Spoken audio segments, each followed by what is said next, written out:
अपने इकिगाई को फाइंड करके उस पे वर्क करने से आप एक इररिप्लेसेबल लेवल को अचीव कर सकते हो। इवन टेक्नोलॉजी भी आपको रिप्लेस नहीं कर सकती।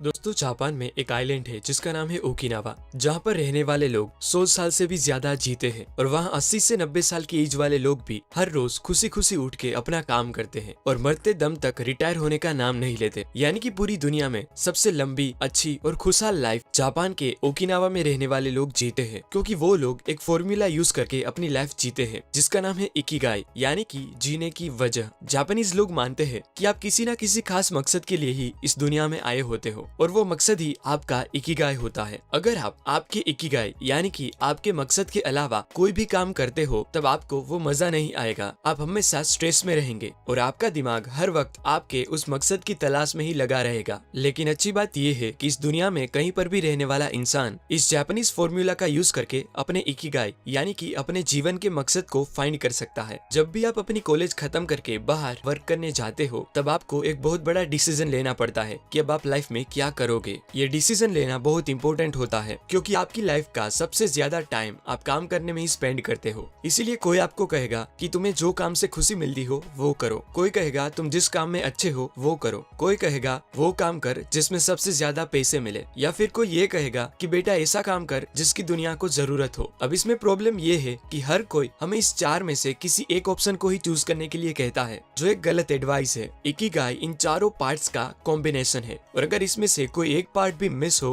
तो आपकी लाइफ में क्या प्रॉब्लम्स आ सकती है वो हम एक डायग्राम की मदद से समझेंगे। पहला सर्कल है व्हाट यू लव, इसमें वो सारी चीजें आती है जो आपको करना पसंद है। दूसरा सर्कल है what you are good at, इसमें वो सारी चीजें आती है जो काम आप अच्छी तरह से कर सकते हो। थर्ड है what you can be paid for, इसमें वो सारी चीजें आती है जिसमें आपके काम के बदले में आपको पैसे मिले। एंड लास्ट फोर्थ सर्कल है व्हाट द वर्ल्ड नीड्स, इसमें वो चीजें आती है जिसकी दुनिया को जरूरत है। अब देखो, फर्स्ट और सेकंड सर्कल के कॉम्बिनेशन से आपको आपका पैशन मिलेगा, यानी कि जो चीज करना आपको पसंद है और उसमें आप अच्छे भी हो तो वो काम होगा आपका पैशन। एग्जाम्पल, नई चीजें सीखना और प्रोग्रामिंग करना आपको पसंद है और उस काम में आप काफी अच्छे भी हो तो यूजफुल नॉलेज पाके प्रोग्रामिंग करना आपका पैशन हुआ। फिर सेकंड और थर्ड सर्कल के इंटरसेक्शन से आपको आपका प्रोफेशन मिलेगा, यानी कि जिस चीज में आप अच्छे हो और उसके बदले में आपको पैसे भी मिलेंगे तो वो काम बन जाएगा आपका प्रोफेशन। एग्जाम्पल, कुछ नया सीख के आपने एक ऐप बनाई जिससे आपको थोड़े बहुत पैसे भी मिलने लगे तो अब वो काम हो गया आपका प्रोफेशन। थर्ड और फोर्थ सर्कल के कॉम्बिनेशन से आपको आपका वोकेशन मिलेगा, यानी कि जिस चीज के बदले में आपको पैसे मिले और उसी चीज की दुनिया को जरूरत हो तो वो काम होगा आपका वोकेशन। मतलब आपने बनाई ऐप दुनिया की नीड के लिए बेस्ट सूटेबल है तो वो काम हुआ आपका वोकेशन। और लास्ट में आपको आपका मिशन मिलेगा,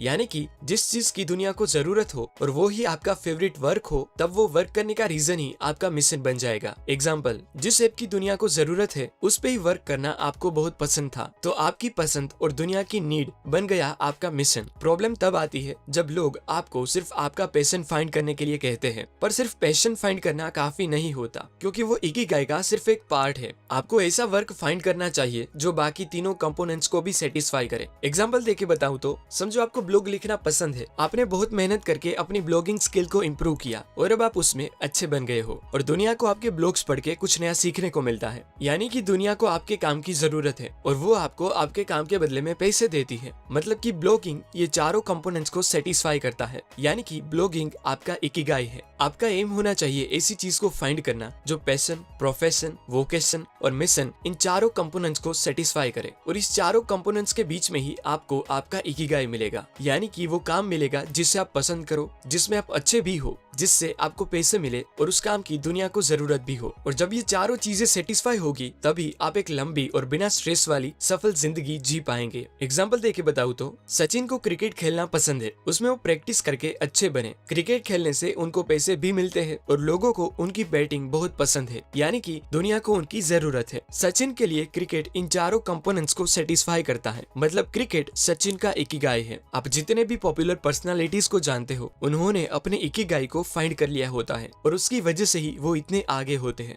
इकिगाई को फाइंड करना बहुत इंपॉर्टेंट होता है क्योंकि उससे आप अपने काम में फ्लो स्टेट अचीव कर सकते हो। फ्लो स्टेट मतलब अपने काम में इतना डूब जाना कि दूसरी कोई भी चीज मैटर ना करे, और वो फ्लो स्टेट ही एक्सपर्ट्स, आर्टिस्ट और जीनियस पर्सनालिटीज का पावर होता है। अपने इकिगाई को फाइंड करके उस पे वर्क करने की वजह से ही एप्पल के फाउंडर स्टीव जॉब्स को जापान के आर्टिस्ट और इंजीनियर्स बहुत पसंद थे। जब स्टीव जॉब्स ने 1980s में जापान में सोनी फैक्ट्री को विजिट किया तब उन्होंने उनसे कई सारी नई चीजें सीखी और अपनी कंपनी में इम्प्लीमेंट भी करी। इवन स्टीव जॉब्स को डेली यूनिफॉर्म पहनने का आइडिया भी वहीं से मिला था। वर्ल्ड के पॉपुलर एनिमेशन स्टूडियो में से एक जापान के स्टूडियो गिबली के फाउंडर एंड एनिमेटर हायाओ मियाजाकी अपने वर्क में इतने इन्वॉल्व हो जाते हैं कि संडे और नेशनल हॉलीडेज के दिनों में भी वो स्टूडियो पे ही वर्क कर रहे होते हैं। और आज 79 इयर्स की एज होने के बावजूद भी वो कभी अपने काम से थकते नहीं, क्योंकि उन्होंने अपने इकिगाई को फाइंड कर लिया है और वो उस पे ही वर्क करते हैं। जापानीज शेफ जीरो ओनो आज 94 इयर्स की एज होने के बावजूद भी वर्ल्ड की बेस्ट सुशी डिश बनाते हैं, क्योंकि सुशी बनाना उनका इकिगाई है। अपने इकिगाई को फाइंड करके उस पे वर्क करने से आप एक इररिप्लेसेबल लेवल को अचीव कर सकते हो। इवन टेक्नोलॉजी भी आपको रिप्लेस नहीं कर सकती, जिसका बेस्ट एग्जांपल है मार्क कोट, जो रोल्स रॉयस के एकमात्र कोच लाइन पेंटर है, जो वर्ल्ड की एक्सपेंसिव कार्स में से एक यानी कि रोल्स रॉयस पे अपने हाथों से लाइन ड्रॉ करते हैं, जो बहुत ही रेयर स्किल है और उनको आज तक कोई नहीं रिप्लेस कर पाया। आपको अचानक से अपना इकिगाई नहीं मिलेगा, आपका इंट्यूशन यानी कि आपके अंदर की आवाज और क्यूरियोसिटी ही आपको आपका इकिगाई फाइंड करने में हेल्प करेगी। उसके लिए आपको अलग अलग चीजें ट्राई करनी पड़ेगी और क्वेश्चंस पूछ के अपने आप को जानना पड़ेगा, और जब भी आपको अपना इकिगाई मिलेगा तब आपको ऑटोमेटिकली पता चल जाएगा कि हाँ, बस इसी चीज की मुझे तलाश थी। ये सभी बातें मैंने हेक्टर गार्सिया एंड फ्रांसिस मिराल्स की बुक इकिगाई से सीखी है। इस बुक में ओकिनावा के लोगों के बारे में और भी कई अमेजिंग बातें लिखी हैं जो आपको अच्छी लगेगी। अगर आप ये बुक रीड करना चाहते हो तो उसका लिंक आपको डिस्क्रिप्शन में मिल जाएगा। और अगर आपके पास ऐसी ढेर सारी ऑसम बुक्स रीड करने का टाइम ना हो तो ऐसे बुक समरी वीडियोस देखते रहिए।